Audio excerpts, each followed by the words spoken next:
High வீவோஸ், இன்னைக்கான வீடியோவில் என்ன நடக்கலாம்னு சொல்லிட்டு பார்க்கலாம். வீடியோக்குள்ளே போகிறதுக்கு முன்னாடி நம்ம சேனலை லைக் அண்ட் சப்ஸ்கிரைப் பண்ணிவிட்டு கொஞ்சம் சப்போர்ட் பண்ணுங்கள். வாங்க இப்போ வீடியோக்குள்ளே போகலாம்.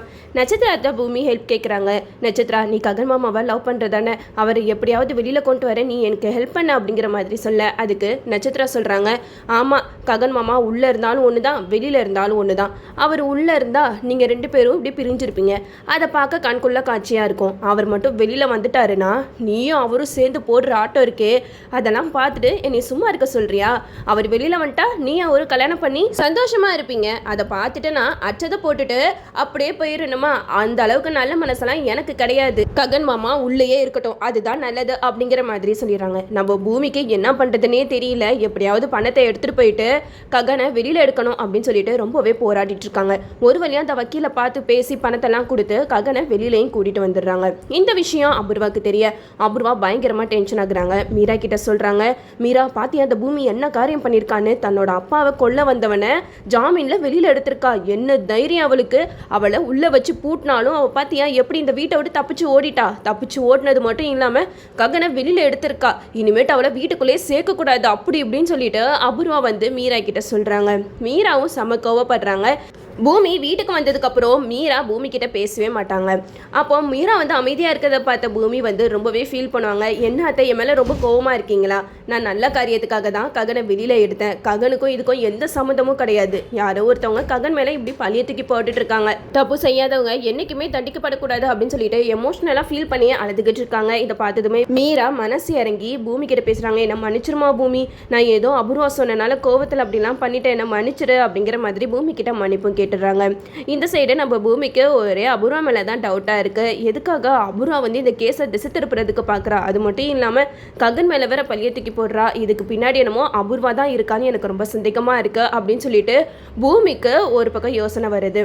அப்போது ககன் கிட்ட சொல்கிறாங்க, ககன், நீங்கள் வந்து ஸ்டேஷனில் இருந்தப்ப நீங்கள் அவர்கிட்ட விசாரிச்சிங்களா? அவர் ஏதாவது சொன்னாரா அப்படிங்கிற மாதிரி கேட்க, அதுக்கு ககன் சொல்லுவாங்க, நீ என்ன பூமி நினைக்கிற, இதுக்கு பின்னாடி யார் இருப்பான்னு சொல்லிட்டு உனக்கு யார் மேலேயாவது சந்தேகம் இருக்கா அப்படிங்கிற மாதிரி கேட்க, அதுக்கு பூமி சொல்லுவாங்க, என்னால் தெளிவாக எதுவுமே சொல்ல முடியாது அப்படிங்கிற மாதிரி சொல்ல, அதுக்கு ககன் சொல்கிறாங்க, நான் இப்போ உண்மையை சொல்லிடுறேன், உங்கள் அப்பா இந்த மாதிரி நிலைமைக்கு ஆளானதுக்கு காரணம் வேற யாரும் இல்லை, அபூர்வா தான் அப்படிங்கிற மாதிரி சொல்லும்போது பூமிக்கு பயங்கர ஷாக் ஆகுது. பூமி ககன் கிட்ட சொல்கிறாங்க, எனக்கு ஆல்ரெடி அவங்க மேலே சந்தேகம் இருந்துச்சு, ஆனால் இப்போ கன்ஃபார்ம் ஆயிடுச்சு அப்படிங்கிற மாதிரி சொல்ல, இதை கேட்ட ககன் சொல்கிறாங்க, ஆனால் அபூர்வா எதுக்காக உங்கள் அப்பாவை கொலை பண்ண பார்க்குறாங்கன்னு எனக்கு தெரியல, இதுக்கு பின்னாடி ஏதோ ஒரு பெரிய விஷயம் இருக்குது, உங்கள் அப்பா கோமா ஸ்டேஜ்லேருந்து வெளியில் வந்தால் மட்டும்தான் இதுக்கு பின்னாடி யார் இருக்கா அப்படிங்கிறது கன்ஃபார்மாக தெரிய வரும் அப்படிங்கிற மாதிரி சொல்ல, இதை கேட்ட பூமிக்கு செம்ம கோவம் வருது.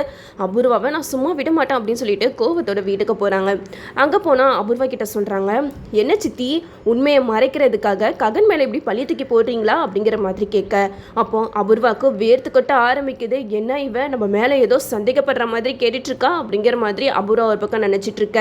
இந்த பக்கம் நம்ம பூமி வந்து அபூர்வா கிட்ட கேட்குறாங்க, இதுக்கு பின்னாடி யார் இருக்காங்கன்றது எனக்கு நல்லாவே தெரியுது, வேற யாரு, நீங்க தான் அப்பாவை எதுக்காக இந்த மாதிரி பண்ணீங்க அப்படிங்கிற மாதிரி கேட்க, அதுக்கு அபூர்வா சொல்றாங்க, உனக்கு என்ன பைத்தியங்கீத்தம் பிடிச்சிக்கிச்சா, என் புருஷனை கொலை பண்றதுக்கு நானே இப்படிலாம் பண்ணுவேனா அப்படிங்கிற மாதிரி கேட்க, அதுக்கு பூமி சொல்றாங்க, ஆமா, நீங்க உங்க புருஷனை கொலை பண்ற அளவுக்கு துணிஞ்சிருக்கீங்கன்னா இதுக்கு பின்னாடி ஏதோ ஒரு பெரிய விஷயம் மறைஞ்சிட்டு இருக்கா அப்படிங்கிற மாதிரி சொல்ல, அதுக்கு அபூர்வா சொல்றாங்க, என்ன ககன் வந்து உன்கிட்ட இந்த மாதிரிலாம் என் மேல பழிய போட சொல்லி சொன்னானா?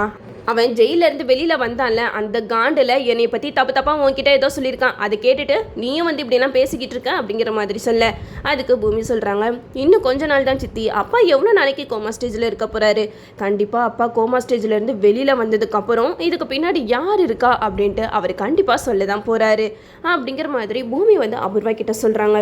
அபூர்வாவுக்கு ஒரே படப்படன்னு ஆகுது.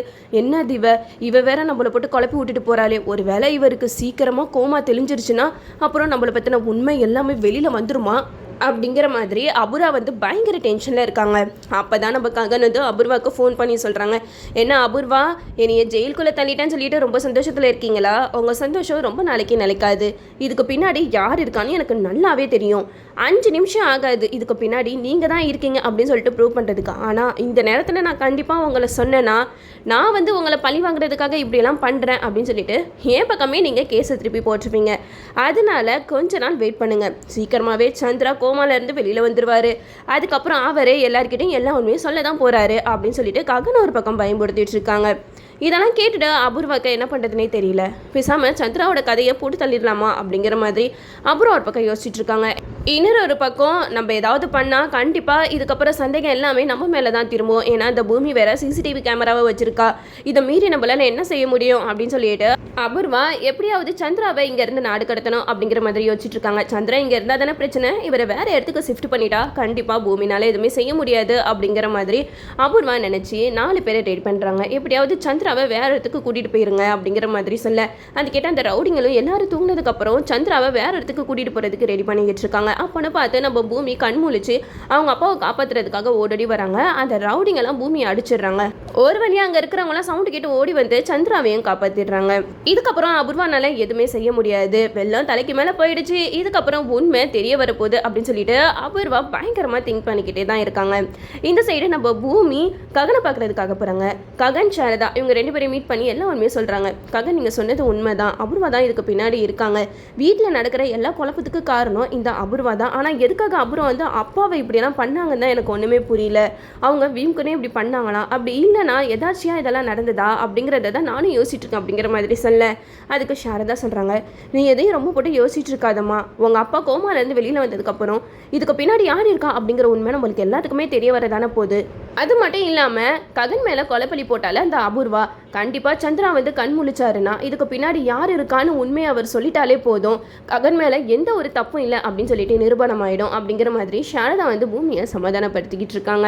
இதுக்கப்புறம் என்னதான் அபூர்வா பிளான் பண்ணாலும் எதுவுமே ஒர்க் அவுட் ஆக போகிறதில்ல.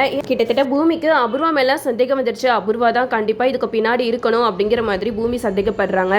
இதை கன்ஃபார்ம் பண்ணுறதுக்கு சந்திரா கோமாலேருந்து வெளியில் வந்தால் மட்டும்தான் இதை கன்ஃபார்ம் பண்ண முடியும். கோமாலேருந்து வெளியில் வந்ததுக்கப்புறம் அபூர்வாவை போட்டு சந்திரா படாத பாடு படுத்ததான் போகிறாரு. அதையும் நம்ம வெயிட் பண்ணி பார்ப்போம். அது மட்டும் இல்லாமல் பூமி தன்னோட பொண்ணு தான் அப்படிங்கிறது நம்ம சந்திராவுக்கு தெரிய வந்தோன்னா அவர் ரொம்பவே சந்தோஷப்படுவார்.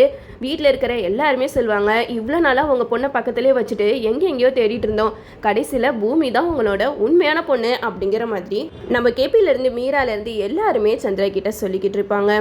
இந்த சைடு சந்திரா கோமாலேருந்து வெளியில் வந்தாலும் அபூர்வா மேலே கோவப்படுவாரே தவிர மற்றபடி வீட்டை விட்டெல்லாம் துரத்த மாட்டார். ஏன்னா சந்திரா வந்து ஆக்சிடெண்ட்டாக தான் அந்த பாட்டிலில் போய் விழுந்தாரே தவிர அபூர்வா வந்து வீம்குனே சந்திராவை கொலை பண்ணணும்னு நினைக்கவே இல்லை.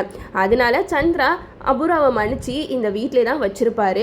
அபூர்வா மட்டும் இந்த வீட்டை விட்டு போயிட்டாங்கன்னா அவ்வளோ தான், கதை வந்து அந்த அளவுக்கு சுவாரஸ்யமாக இருக்காது. அதனால அபூர்வா இதே வீட்டில் தான் இருக்க போகிறாங்க. இதே வீட்டில் இருந்துட்டு பூமியை எப்படிடா கொலை பண்ணுறது, அவளுக்கு இந்த சொத்து கிடைக்கக்கூடாது, இந்த சொத்து எல்லாத்தையுமே தன்னோட பொண்ணு நட்சத்திரா மட்டும்தான் அனுபவிக்கணும் அப்படின்னு சொல்லிட்டு நிறைய தில்முழு வேலைலாம் பண்ணி பூமியை கொலை பண்ணுற அளவுக்குலாம் போவாங்க. ஆனால் எல்லா ஆபத்துகள்ல இருந்தும் நம்ம ககன் தான் அபூர்வா கிட்ட இருந்து பூமியை காப்பாற்றிக்கிட்டே இருப்பார். ஓகே வீவர்ஸ், என்னோட ரிவ்யூ உங்களுக்கு பிடிச்சிருந்தா லைக் பண்ணுங்கள், மறக்காம நம்ம சேனலை சப்ஸ்கிரைப் பண்ணிடுங்க.